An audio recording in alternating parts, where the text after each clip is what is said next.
غزہ میں قتل عام کو 100 دن ہو گئے لیکن اسرائیلی درندوں کی پیاس نہیں بجھ رہی۔ گزشتہ 24 گھنٹوں میں مزید 125 فلسطینی شہید اور 250 سے زائد زخمی ہو گئے۔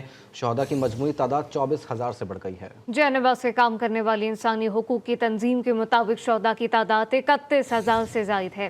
حماس مجاہدین کے حملوں میں اسرائیلی فوج کو بھی بھاری جانی اور مالی نقصان کا سامنا رہا۔ غزہ میں اسرائیلی فورسز کی ظالمانہ کارروائیاں تھم نہ سکی۔ حملوں کو 100 روز بیت گئے۔ رفح میں گھر پر اسرائیلی فورسز کی تازہ بمباری میں 14 فلسطینی شہید، شہداء میں 2 سال کی بچی بھی شامل ہے۔ گزشتہ 24 گھنٹوں میں شہید افراد کی تعداد 135 ہو گئی ہے۔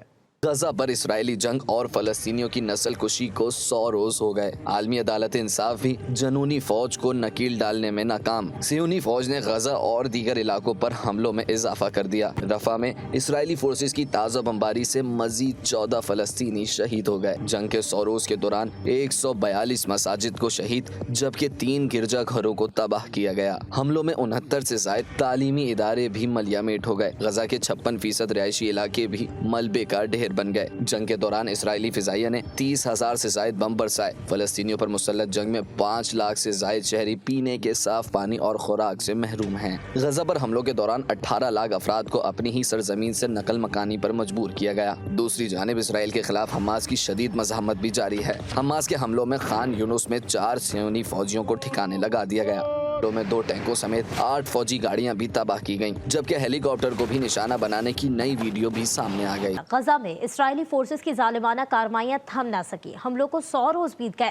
رفح میں گھر پر اسرائیلی فورسز کی تازہ بمباری میں 14 فلسطینی شہید، شہداء میں 2 سال کی بچی بھی شامل ہے۔ گزشتہ 24 گھنٹوں میں شہید افراد کی تعداد 135 ہو گئی ہے۔ غزہ پر اسرائیلی جنگ اور فلسطینیوں کی نسل کشی کو 100 روز ہو گئے۔ عالمی عدالت انصاف بھی جنونی فوج کو نکیل ڈالنے میں ناکام۔ صہیونی فوج نے غزہ اور دیگر علاقوں پر حملوں میں اضافہ کر دیا۔ رفح میں اسرائیلی فورسز کی تازہ بمباری سے مزید 14 فلسطینی شہید ہو گئے۔ جنگ کے 100 روز کے دوران 142 مساجد کو شہید جبکہ 3 گرجا گھروں کو تباہ کیا گیا۔ حملوں میں 69 سے زائد تعلیمی ادارے بھی ملیامٹ ہو گئے۔ غزہ کے 56% رہائشی علاقے بھی ملبے کا ڈھیر بن گئے۔ جنگ کے دوران اسرائیلی فضائیہ نے 30,000 سے زائد بم برسائے۔ فلسطینیوں پر مسلط جنگ میں 5 لاکھ سے زائد شہری پینے کے صاف پانی اور خوراک سے محروم ہیں۔ غزہ پر حملوں کے دوران 18 لاکھ افراد کو اپنی ہی سرزمین سے نقل مکانی پر مجبور کیا گیا۔ دوسری جانب اسرائیل کے خلاف حماس کی شدید مزاحمت بھی جاری ہے۔ حماس کے حملوں میں خان یونس میں 4 صہیونی فوجیوں کو ٹھکانے لگا دیا گیا۔ میں 2 ٹینکوں سمیت 8 فوجی گاڑیاں بھی تباہ کی گئیں جبکہ ہیلی کاپٹر کو بھی نشانہ بنانے کی نئی ویڈیو بھی سامنے آ گئی۔